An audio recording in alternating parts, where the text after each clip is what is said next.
Bom, então hoje nós vamos entrar no segundo capítulo do livro Há 2000 anos, o capítulo que se chama Um Escravo. No capítulo anterior, a gente viu a conversa entre o Públio Lentulus, que é um senador romano na época em que Jesus Cristo estava passando aqui pela nossa existência terrestre, e o Flamínio, que é um amigo dele. Ele contou a história do sonho dele, quem tiver interesse e não viu, voltar no capítulo passado. Mas a gente já começa a entender que o Públio está vivendo, está tendo informações de uma vida passada, uma série de crimes que ele cometeu na vida passada. Então, essa nova encarnação dele já está sendo preparada com vistas à correção de muita coisa que ele fez no passado e talvez conseguir realinhar o espírito dele numa nova trajetória mesmo.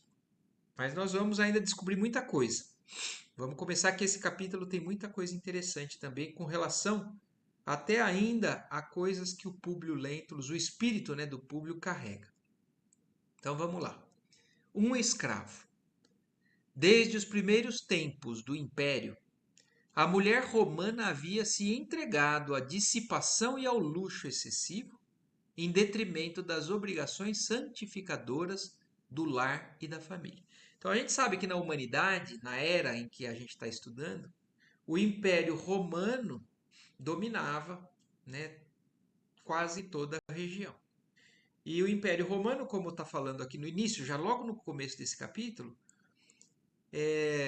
acabou deturpando algumas qualidades, né, e virtudes da sociedade. Então, como a facilidade e a soberba, né, acabam invadindo todos os que ali estão com relação ao império, as mulheres romanas que tinham obrigações santificadoras com o lar e com a família, com o luxo excessivo, com uma série de dissipações com relação aos compromissos e aos deveres, estavam se entregando a isso. Então existe um desvio moral na sociedade por conta do império estar dominando.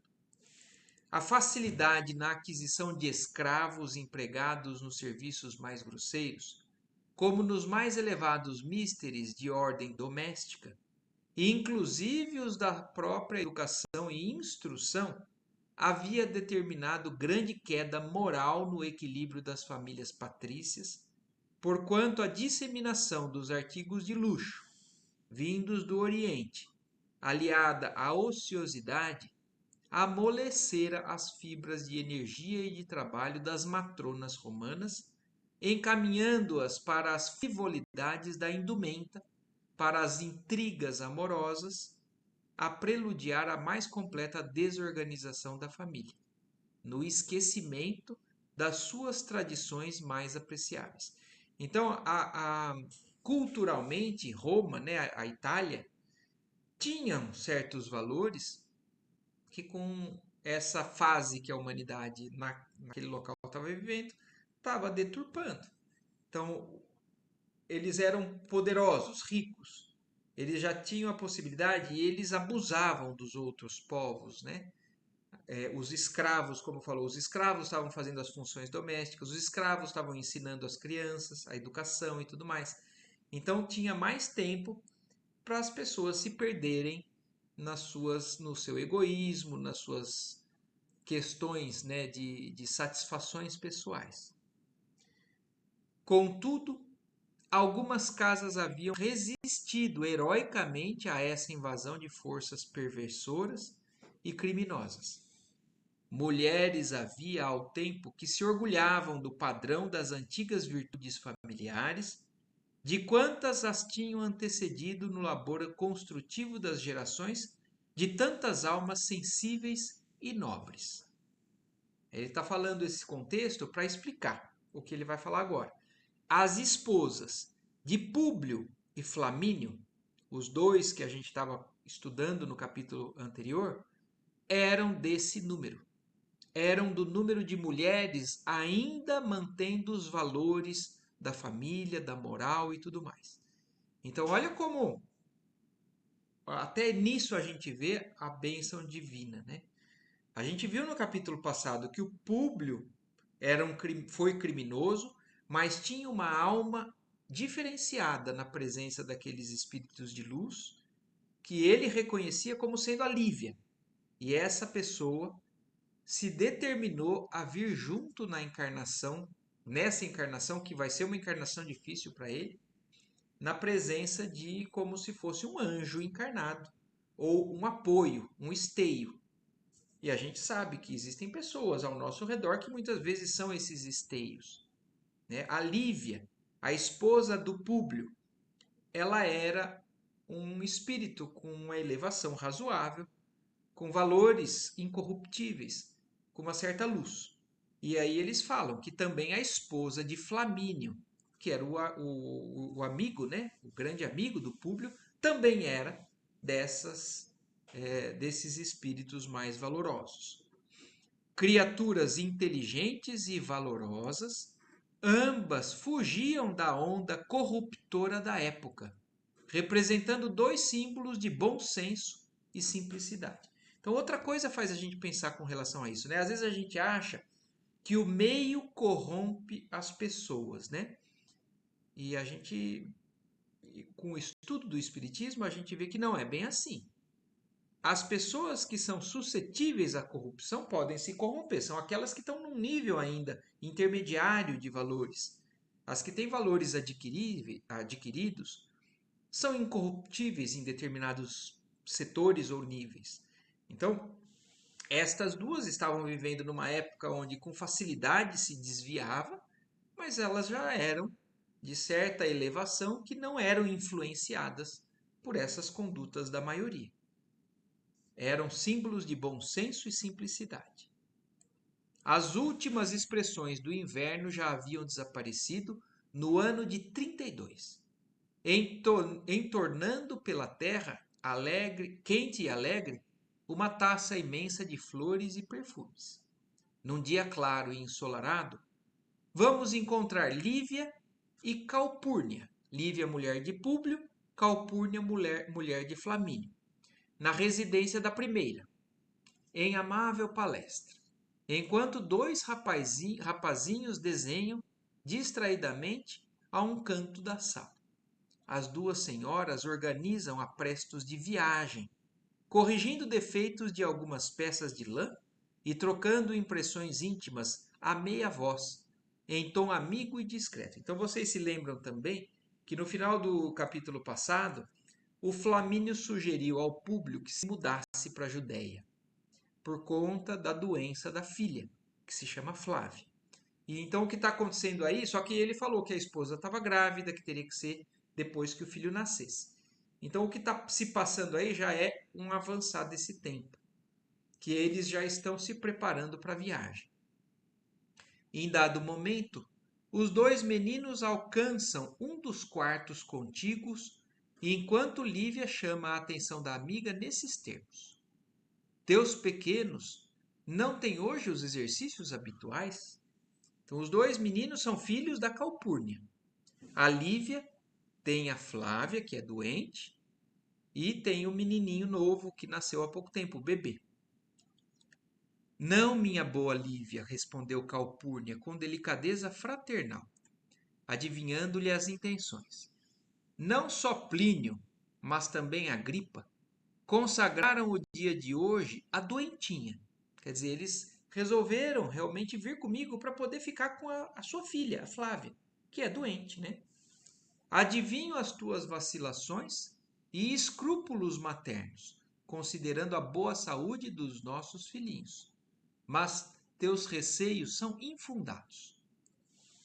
Sabem os deuses, todavia, como tenho vivido nesses últimos tempos, desde que ouvi a opinião franca e sincera do médico de Tibur. Bem sabes que para ele o caso de minha filha é mal doloroso e sem cura. Desde então, toda a minha vida tem sido uma série de preocupações e martírios. Tomei todas as providências para que a pequena fosse isolada do círculo de nossas relações, atendendo aos imperativos da higiene e à necessidade de circunscrever, com o nosso próprio esforço, a moléstia terrível. Então, olha isso, a Lívia está falando que, comentando da questão da doença da filha, né? Que é tão difícil e que ela tem afastado a filha do convívio dos outros e fazendo todos os cuidados que a doença da filha exige. Que, no caso, foi diagnosticada, né? O médico achava que era um caso de lepra e que não teria cura, né? No caso dela. E aí a Calpurnia está, na verdade, dando alguma esperança para ela, achando que, não concordando com o fato de que a doença da Flávia não tem solução. Olha lá, e ela pergunta: mas quem te diz que o mal é incurável? Acaso semelhante opinião proveio da palavra infalível dos deuses? Não sabes quanto é enganosa a ciência dos homens? Então está questionando, duvidando, falando assim, talvez o médico ainda realmente sendo limitado não tenha total razão. Há tempos, e ela continua falando, há tempos, ambos os meus filhinhos adoeceram com febre insidiosa e destruidora. Chamados os médicos, observei que eles se revezavam no mister de salvar os dois enfermos, sem resultados apreciáveis. Depois, refleti melhor na providência dos céus e imediatamente ofereci um sacrifício no templo de Castor e Pólux, salvando-os da morte certa. Graças a essa providência, hoje os vejo sorridentes e felizes. Então, olha, está mostrando, na verdade, o quanto que também, na época, a grande maioria, né, era extremamente apegada aos deuses, à fé. Tinham uma fé forte, a ponto de falar, os deuses são os deuses e os homens são falíveis. E ela falando, se os homens falaram que não é a solução, recorra aos deuses, porque era o hábito da época oferecer sacrifício aos deuses, a deuses variados, né? Porque era uma era em que eles tinham, era o politeísmo, que era o que eles acreditavam, e aí ela está pedindo para que a Lívia justamente considere essa questão. Agora que não tem somente a pequena Flávia, mas também o pequenino Marcos, aconselho-te fazeres o mesmo, recorrendo aos deuses gêmeos. Então, Castor e Pólux, que são os deuses gêmeos, a quem ela recorreu e conseguiu, né, a saúde dos filhos. Para ela, foi a intervenção com os deuses. É verdade, minha boa Calpurnia. Assim farei antes de nossa partida próxima. E por falar na viagem, como te sentes em face desta mudança imprevista? Bem sabes que tudo farei pela tranquilidade de Públio, abatido e doente, em razão de suas lutas exaustivas ao serviço do Estado. Jovial e expansivo, de tempos a esta parte tornou-se taciturno e irritadiço. Enerva-se com tudo e por tudo, acreditando eu que a saúde precária de nossa filhinha contribua decisivamente para a sua misantropia e mau humor. Então, ela está dizendo, né, que na verdade, com relação à viagem, tudo ela está fazendo para poder dar condições melhores para o marido, que está vivendo essa dificuldade com o trabalho, né, no Senado, com a saúde da filha. E ela acha que se a filha melhorar realmente lá, vai ser bom para o marido e, consequentemente, bom para a família, para ela também. Considerando essas razões, disponho-me com satisfação a acompanhá-lo à Palestina, pesando-me apenas no íntimo a circunstância de ser obrigada, ainda que temporariamente, a afastar-me da tua intimidade e dos teus conselhos. Porque é diferente, né, dos dias de hoje. Antigamente, hoje a gente tem comunicação, tem. Hoje não, antigamente não. Naquela época, você viaja para uma outra localidade, você fica afastada das pessoas queridas sem comunicação por um bom tempo, a não ser que mande um emissário, isso leva meses às vezes. E assim ela está lamentando só essa questão de se afastar da amiga dela. Folgo de assim te ouvir, porque a nós nos compete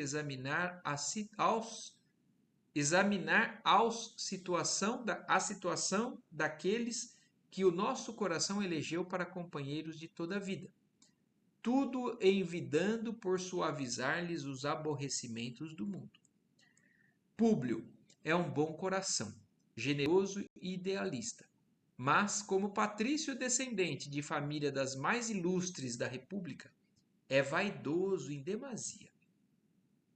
Homens dessa natureza requerem grande senso psicológico da mulher, sendo justo e necessário que aparentes igualdade absoluta de sentimentos, de modo a poderes conduzi-los sempre pelo melhor caminho.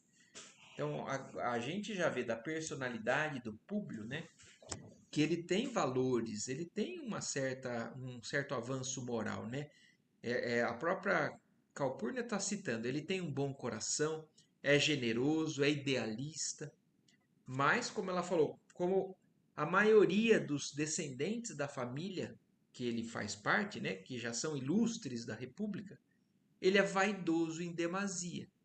E para equilibrar isso, ela acha que a presença de uma mulher equilibrada, né, é o ideal para manter o eixo para ele, né, para ser o ponto de equilíbrio para ele. Flamínio deu-me a conhecer todas as circunstâncias de tua permanência na Judéia, mas alguns pormenores existem que eu ainda desconheço. Ficarás de fato em Jerusalém?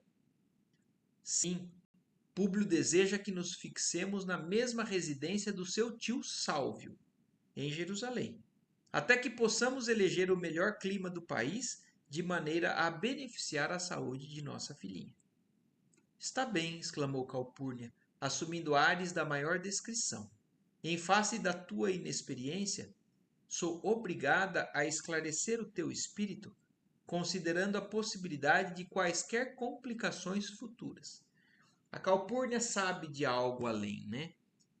E é isso que está na conversa, ela tentando dizer. Ela não sabe de alguns detalhes, a Lívia está passando, eles estão indo para poder ajudar com o clima da Judéia, né, da Palestina, a doença da filha, mas agora a Calpurnia vai alertar a Lívia que a presença dela é fundamental para o Públio, né, por conta do espírito orgulhoso que ele tem, só que ela vai encontrar dificuldades. Lívia surpreendeu-se com a observação da amiga, mas, toda ouvidos, revidou impressionada. Mas que queres dizer? Sei que não tens um conhecimento mais acurado dos parentes de teu marido, que há tempo se conservam ausentes de Roma. Então, aquele tio Sálvio que ela falou que eles vão morar junto, ela não sabe tantos detalhes, ela sabe que são parentes, mas a Calpurnia sabe o porquê que eles estão lá, qual é, o- os instintos, quais são os instintos, né, a índole desse tio e de toda a família de lá. Então eu sei que você não tem conhecimento que há tempo se conservam ausentes de Roma, murmurou Calpurnia com as minudescências características do espírito feminino. E constitui um dever de amizade aclarar o teu espírito, a fim de não conduzires com demasiada confiança por onde passares. Não te conduzires, né? Então, não vá se entregando tanto assim, Lívia, porque as pessoas de lá talvez não sejam tão confiáveis quanto você está esperando. O pretor, Salvio Lentulus, que há muitos anos foi destituído do governo das províncias e agora tem simples atribuições de funcionário junto ao atual procurador da Judéia, não é bem um homem idêntico ao teu marido, que se tem certos defeitos de família, é um espírito muito franco e sincero. Então ela está falando das características morais desse tio, né? Eras muito jovem quando se verificaram acontecimentos deploráveis em nosso ambiente social, com referência às criaturas com quem agora vais conviver. A esposa de Sálvio, que ainda deve ser uma mulher moça e bem cuidada, é irmã de Cláudia, mulher de Pilatos. Então, olha, agora a gente começa já a ver algumas citações que nos são familiares, né? Pilatos é Pilatos quem a gente conhece. Quem sabe né, do julgamento de Jesus, que lavou as suas mãos, né, não quis ter a responsabilidade, mas acabou entregando Jesus a todos os judeus ali para fazerem o que eles quisessem. E eles resolveram que iriam crucificar o Cristo, né? Então, olha para onde que a Lívia está indo com o marido dela, o Públio, para a família mais próxima ali, convivendo com Pôncio Pilatos. Então, mas o que ela está descrevendo é que Sálvio teve tanto ele quanto a esposa, né, tiveram alguns escândalos na sociedade, algumas condutas erradas, a ponto do imperador destituir ele dos cargos ali. Então, o que, que era comum fazer na época, pelo que a gente está vendo, né? Os importantes, se fizessem alguma coisa errada, afastavam. Então, o próprio Públio Lentulus, para que não envergonhasse a família com a doença da filha, o Flamínio sugeriu que ele se mudasse. Era pensando na saúde? Também. Mas também pensando em afastar ele das falações, das conversas ali dos trabalhadores dentro, no meio do Império Romano. E agora eles estão indo morar na casa do tio, que foi um tio que foi afastado do Império também, por conta de desvios morais. E a esposa dele, que é uma moça, é irmã da mulher de Pôncio Pilatos. A quem teu marido vai recomendado em caminho da alta administração da província. Então o Públio está indo trabalhar diretamente com Pilatos.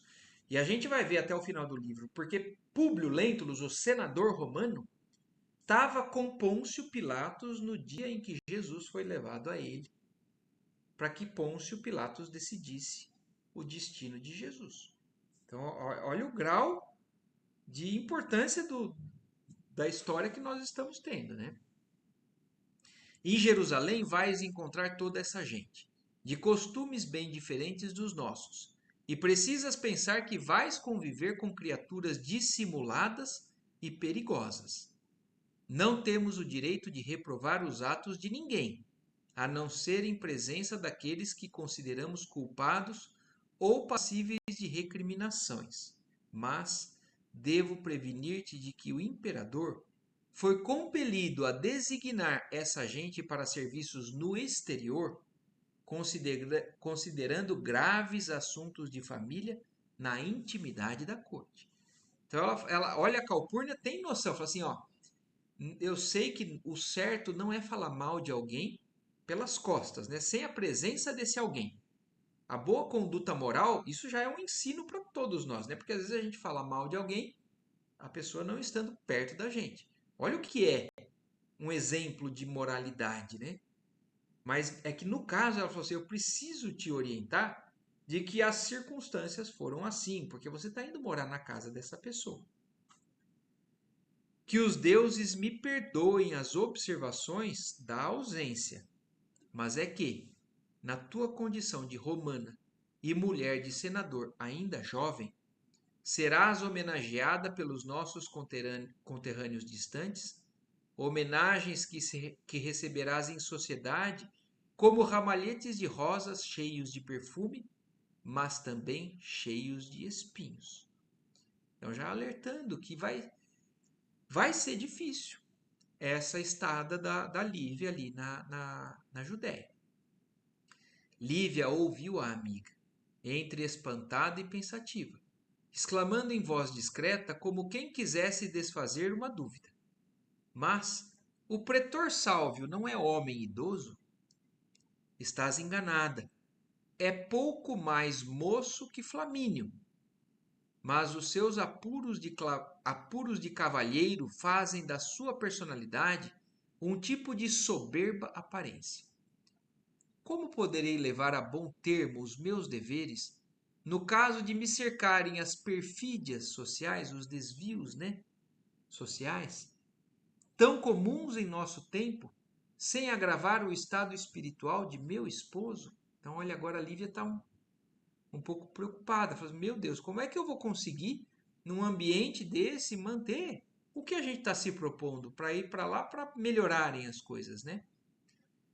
Confiemos na providência dos deuses, murmurou Calpurnia, deixando transparecer a fé magnífica do seu coração maternal. Mas as duas não conseguiram prosseguir na conversação. Um ruído mais forte denunciava a aproximação de Públio e Flamínio, que atravessavam o vestíbulo procurando-as. Então, exclamou Flamínio bem-humorado, assomando à porta com malicioso sorriso. Entre a costura e a palestra, deve sofrer a reputação de alguém nesta sala, porque já dizia meu pai, que mulher sozinha pensa sempre na família, mas, se está com outra, pensa logo nos outros. Uma brincadeira, né? Falando assim, vocês estão falando de alguém, né? Alguém deve estar com a reputação aqui denegrida, porque meu pai já dizia, quando uma mulher está sozinha, ela está pensando na família. Quando está junta com a amiga, está falando de alguém. Um riso sadio e geral coroou as suas palavras alegres, enquanto Públio exclamava contente. Estejamos sossegados, minha Lívia, porque tudo está pronto e a nosso inteiro contento. O imperador prontificou-se a auxiliar-nos generosamente com as suas ordens diretas e, daqui a 3 dias, uma galera nos esperará nas cercanias de Hóstia, de modo a viajarmos tranquilamente. Então, o imperador, né, o imperador romano, já tinha garantido ao senador que um barco, né, ia chegar na Hóstia, é uma cidade portuária, né, onde eles iriam embarcar para sair de Roma e ir até a Palestina. Lívia sorriu satisfeita e confortada, enquanto do apartamento da pequena Flávia assomavam 2 cabeças risonhas, preparando-se Flamínio para receber nos braços de uma só vez os 2 filhinhos. Venham cá, ilustres marotos. Por que fugiram ontem das aulas? Hoje recebi queixa do ginásio nesse sentido e estou muito contrariado com esse procedimento. Plínio e Agripa, então Plínio e Agripa, que são os 2 filhos, né, do Flamínio, ouviram a reprimenda paterna desapontados, respondendo o mais velho com humildade. Mas, papai, eu não sou culpado. Como o senhor sabe, o Plínio fugiu dos exercícios, obrigando-me a sair para procurá-lo. Então, Plínio mais novo, né, ainda uma criança, mas ainda sem tantas noções de responsabilidade, pelo que a gente entende, né, ele fugiu foi fazer arte e o outro foi atrás. Isso é uma vergonha para você, Agripa, exclamou Flamínio paternalmente. Sua idade não permite mais a participação nas traquinadas de seu irmão. Ia a cena nessa altura quando Calpurnia interveio apaziguando. Tá tudo muito certo, mas teremos de resolver o assunto em casa, porque a hora não comporta discussões entre pai e filhos. Ambos os meninos foram beijar a mão materna, como se lhe agradecessem a intervenção carinhosa. E daí a minutos, despediam-se as 2 famílias com a promessa de Flamínio, no sentido de acompanhar os amigos até Hóstia, nas proximidades da foz do Tibre, no dia do embarque. Então, 3 dias depois, né, eles vão partir, eles saíram ali, mas com a promessa de que o Flamínio e a família iriam se despedir dele ali no embarque. Decorridas aquelas 72 horas de azáfama e preparativos, vamos encontrar nossas personagens numa galera confortável e elegante, nas águas de Hóstia, onde ainda não existiam as construções do porto, ali edificadas mais tarde por Cláudio, pelo imperador, né? Então a cidade ainda não tinha uma construção de um porto propriamente dito, mas eram da onde partiam, né, alguns navios. E então aconteceu isso. A azáfama, né, do dicionário é isso que às vezes fica difícil. Alguns termos ainda não são daquilo que a gente está acostumado, mas a gente tem que recorrer ao dicionário, né? Então, uma certa afobação, né, por conta das preparativos da viagem, mas tudo aconteceu de maneira adequada. Plínio e Agripa ajudavam a acomodar a pequena enferma no interior, instigados pelos pais, que os preparavam desde cedo para as delicadezas da vida social enquanto Calpurnia e Lívia instruíam uma serva a respeito da instalação do pequenino Marcos. Públio e Flamínio trocavam impressões à distância, ouvindo-se a recomendação do segundo, que elucidava o amigo confidencialmente. Então é uma despedida entre esses dois amigos que tem valores, tem uma série de coisas, mas o orgulho, né, é algo que ainda impera. E eu quero que vocês prestem atenção no que nós vamos ver nessa conversa, porque isso é determinante, é para que a gente entenda uma série de coisas, né, com o que a gente está vendo aqui agora e que a gente vai constatar mais adiante. Nós temos amigos e nós, às vezes, somos quem damos conselhos. E os nossos conselhos, se são embasados em valores, os mais alinhados possíveis com o que a gente acredita, por exemplo, do cristianismo, do Cristo ou das leis divinas, se esses conselhos são alinhados com essas leis, a gente está, de certa forma, plantando uma semente ou dando algo que vai repercutir positivamente lá na frente. Só que nós temos defeitos, nós temos uma série de questões ainda a serem trabalhadas e às vezes a gente induz, né? A gente coloca essas nossas imperfeições em conselhos que também traduzem coisas ruins ou boas na vida das pessoas que a gente aconselha ou que a gente dá opinião. Então, isso é uma reflexão que eu estou fazendo, que eu acho que vale a pena a gente fazer, porque serve para a vida toda. Mas a gente vai ver o que isso determina, o que é nessa história, né? Algumas particularidades influenciam na vida de outras pessoas negativamente ou positivamente. Então, Flamínio, se despedindo do Públio, fala para ele: Sabes que os súditos conquistados ao império muitas vezes nos olham com inveja e despeito, tornando-se preciso nunca desmerecermos da nossa posição de patrícios. Olha a conversa. Imaginem, né? A gente sabe o quão sangrento, doloroso são as imposições que as guerras fizeram com relação aos povos conquistados, né? E o Império Romano fez isso, né? Foi conquistando os povos menos fortes, né? Porque o romano era determinado e se impunha e conseguia dominar. Mas olha como ele enxerga, né? O Flamínio falando: os dominados enxergam a gente com inveja e despeito. Não passa pela cabeça que talvez fosse uma angústia, até uma raiva, né? Puxa vida, a gente estava aqui e eles vieram e tomaram o nosso espaço e dão ordens e fazem com que a gente trabalhe e pague impostos para eles, né? Mas para ele não. Nós somos os eleitos dos deuses e esse povo que nós hoje dominamos olha para a gente com inveja, com despeito. E não se esqueça, Públio, olha a dica, né, que ele está dando para o público. Não esqueça de se manter na posição de patrício perante a eles. E ele segue falando, né? Algumas regiões da Palestina, segundo os seus próprios conhecimentos, estão infestadas de malfeitores, e é necessário estejas precavido contra eles, principalmente na tua marcha em demanda de Jerusalém. Leva contigo, tão logo aportes com a família, o maior número de escravos para a tua garantia e dos teus. E na hipótese de ataques, não hesites em castigar com severidade e aspereza. Então é nesse trecho aqui que eu quero que a gente preste atenção, porque eu vou lembrar desse trecho um pouquinho mais para frente. Eles saíram de Roma, pegam um barco, né, em Ostia e vão até uma determinada cidade.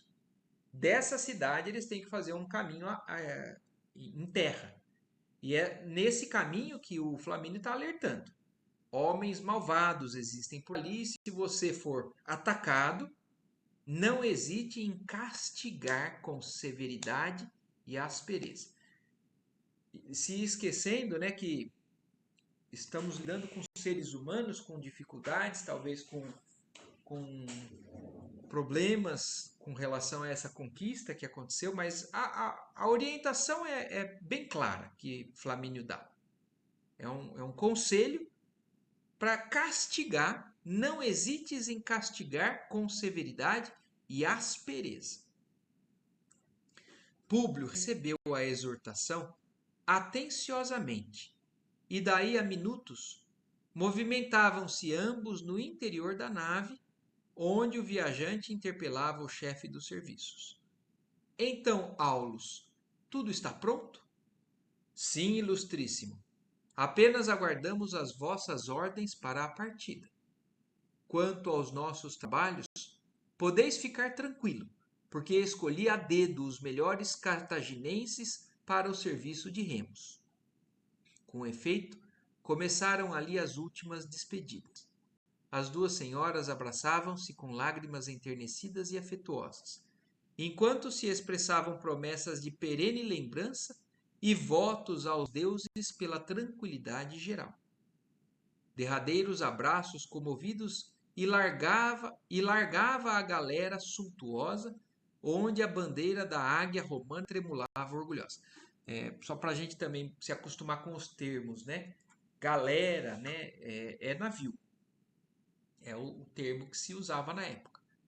Então, partiram, se despediram e partiram. O navio saiu, onde a bandeira da águia romana tremulava orgulhosa, ao sopro suave das virações marinhas. Os ventos e os deuses eram favoráveis, porque em breve, ao esforço hercúleo dos escravos, no ritmo dos remos poderosos, os viajantes contemplavam de longe a fita esverdeada na massa líquida para as vastidões insondáveis do infinito. Transcorria a viagem com o máximo de serenidade e calma. Públio Lentulus, não obstante a beleza da paisagem na travessia do Mediterrâneo e a novidade dos aspectos exteriores, considerada a monotonia dos seus afazeres na vida romana, junto dos numerosos processos do Estado, tinha o coração cheio de sombras. Então, olha isso, está falando do íntimo, né, do Públio. Apesar, né, de coisas belas que ele estava vendo, né, da onde ele está saindo, ele estava sentindo uma certa monotonia, mas ele tinha o coração cheio de sombras, alguma insegurança, alguma dúvida, as questões que já, né, perturbavam ele naquela conversa com o Flamínio por conta da doença da filhinha, porque ele falava, eu sou um senador, eu sou um patrício romano, tenho tudo, mas eu não consigo mudar a trajetória, o destino da minha filha, que a princípio, né, pelos médicos da época, era condenado. Debalde, a esposa procurou aproximar-se do seu espírito irritado, buscando tanger assuntos delicados de família, com o fim de conhecer e suavizar os íntimos dissabores. Experimentava a impressão de que caminhava para emoções decisivas no desenrolar de sua existência. Olha isso. Ela experimentava a impressão, eu não sei se é ele ou ela que está falando, né? Alguém tinha a sensação que algo de crucial na existência deles ali estava para acontecer. Conhecer a parte da Ásia, porque na primeira mocidade havia servido 1 ano na administração de Esmirna. Então, ó, aqui já confirma que essa sensação de algo que ia acontecer é por parte do próprio Públio. Porque agora está falando dele, né? Que ele já conhecia outros lugares, já tinha servido, né? Em outros lugares distantes, mas algo estava apertando o coração dele. Então, de tudo que ele já tinha feito, né? De modo a integrar-se da melhor maneira no mecanismo dos trabalhos do Estado, mas não conhecia Jerusalém, onde o esperavam como legado do imperador para a solução de vários problemas administrativos de que fora incumbido junto ao governo da Palestina. Então o Públio estava sendo deslocado para lá e o imperador viu nele, porque ele tinha suas qualidades, né, de administrador, de senador. Então acabou mandando ele com uma incumbência de certa importância a resolver certos problemas que estavam acontecendo na Palestina. Então, já que o Públio tinha que ir para lá, ótimo. O imperador designa ele para resolver assuntos graves que estavam acontecendo lá. Mas ele estava, de certa forma, então, inseguro, incomodado. Como encontraria o tio Sálvio, mais moço que seu pai? Há muitos anos não o via pessoalmente. Entretanto, era pouco mais velho do que ele próprio. E aquela Fúvia, leviana e caprichosa, que lhe desposara o tio no torvelinho dos seus numerosos escândalos sociais? Então, olha aqui, ó. Fúvia é então a irmã de Cláudia, que é a mulher de Pôncio Pilatos. E ele, agora o Públio Lentulus sabe das questões que aconteceram na época. Era só Lívia que não sabia. Mas ele está, inclusive, com essa insegurança. E aquela Fúvia, leviana e caprichosa, né? Tudo querendo a sua maneira e de atitudes levianas, que acabou casando com o tio naquela bagunça dos escândalos sociais que aconteceram ali em Roma na época, tornando-se quase indesejável no seio da família. Quer dizer, o escândalo, provavelmente essa Fúvia fazia parte dele. E por isso ela não era bem quista na família, e por isso, para evitar escândalos maiores, o imperador mandou o tio de Públio Lentulus para a Palestina. Recordava os mais íntimos pormenores do passado, abstendo-se, todavia, de comunicar à mulher as mais penosas expectativas. Refletindo igualmente na situação da esposa e dos dois filhinhos, encarava com ansiedade os primeiros obstáculos à sua permanência na Judéia, na qualidade de patrícios, mas também como estrangeiros, considerando que as amizades que os aguardavam eram problemáticas. Então o Públio tinha noção que não era tão simples assim. Ele estava indo realmente pela filha. Entre as suas cismas e as suas preces e as preces da esposa, estava a terminar a travessia do Mediterrâneo, quando chamou a atenção do seu servo de confiança nestes termos: Comênio, dentro em pouco estaremos às portas de Jerusalém. Mas antes que isso se verifique, temos de realizar pequena marcha depois do ponto de desembarque, reclamando-se muito cuidado de minha parte com relação ao transporte da família. Então, aquela orientação que ele recebeu de Flamínio, eles estavam quase chegando já no porto, né? E ele estava agora passando por um escravo. Nós vamos chegar e vai ter essa parte da viagem que eu quero todo cuidado para o transporte da minha família.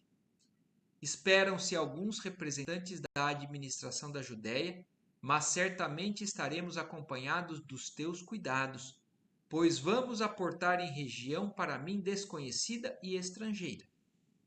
Reúne todos os servos sob as tuas ordens, de modo a garantirmos absoluta segurança pelo caminho. Senhor, contai com o nosso desvelo e dedicação, respondeu o servidor entre respeitoso e comovido. No dia imediato, Públio Lentulus e comitiva desembarcavam em pequeno porto da Palestina, sem incidentes dignos de menção. Então, logo em seguida, eles já chegaram, né? E nada de muito importante aconteceu. Esperavam-no, além do legado do procurador, alguns litores e numerosos soldados pretorianos, comandados por Sulpício Tarquínios, munido de todos os aprestos e elementos exigidos para uma viagem tranquila e confortável pelas estradas de Jerusalém. Então, olha, são nomes, né, dos importantes, né, daquela época, que é a mesma época em que Jesus estava passando por ali. No próprio livro que a gente acabou de estudar, o Paulo Estevão, a gente vai ver que, como são contemporâneos esses dois livros, tem coisas que acabam agora sendo citadas novamente, são personagens em comum, são lugares em comum, porque eles vão chegar em Jerusalém. O lugar onde nós estudamos o livro todo do Paulo, né? Vemos Paulo saindo de Jerusalém, voltando para Jerusalém, sendo preso em Jerusalém, sob o comando de alguns dos trabalhadores do Império Romano. Então, eles agora estão chegando nesse mesmo ambiente. Mas até então, foi tudo tranquilo, só pedindo esses cuidados pelas estradas de Jerusalém. Após o necessário repouso, a caravana pôs-se a caminho, parecendo antes expedição militar que transporte de simples família. Então, olha isso. O tamanho da escolta, provavelmente, que tinha ali, parecia uma expedição militar, não um transporte simples de uma família. E isso também faz a gente já ter noção do grau de importância que esse personagem, né, que hoje é a nossa maior fonte de mensagens através do Chico, né, o Emmanuel, nós vemos o grau de importância que ele teve naquela época. Então, parecia uma expedição militar, ao invés de um transporte simples de uma família, através das estações periódicas de descanso. As armaduras dos cavalos, os capacetes romanos reluzindo ao sol, os trajes extravagantes, palanquins enfeitados, animais de tração e os carros pesados da bagagem davam ideia de expedição triunfal, embora azafamada e silenciosa. Então, por hoje, nós vamos parar por aqui. Nós acabamos de passar o meio do capítulo e agora vai acontecer algo que eu quero que a gente assim preste muita atenção no próximo dia, porque isso é um fator decisivo e marcante na trajetória da encarnação do Públio Lentulus. Então, a gente vai ver agora esse trecho. O que acontece do porto até chegar na cidade de Jerusalém. Tá tudo tranquilo por aqui? Tem alguma coisa que ficou meio confusa ou que não deu para entender? Ou alguma coisa a mais que vocês queiram comentar? Para mim tá claro, mano. Pra mim também. Tudo jóia, né? Tá dando para entender. Eu chamei a atenção para alguns pontos. Oi, Ádila. Não, eu disse que pra mim também, tá tudo bem. Tranquilo, né?